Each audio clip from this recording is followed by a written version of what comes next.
করতে পারলে ও ডিভোর্সই ছিল না? আমি কোনোদিন জানতে চাইনি পুরনো কথা, কার মনে কি ঘা আছে। আমারও তো ওই ছেলেটার সঙ্গে আলাপ ছিল, বলো। ও তো কোনোদিন জানতে চাইনি।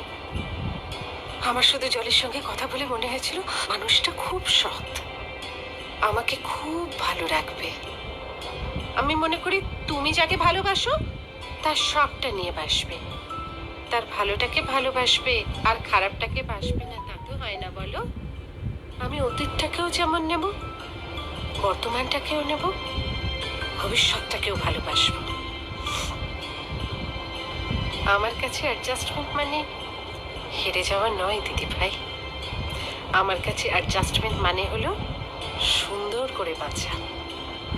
তুমি কিছু দাও, জীবন তোমাকে দুগুণ করে ফিরিয়ে দেবে। অন্যের সুখে নিজের সুখ দেখা। অ্যাকসেপ্ট করতে পারলে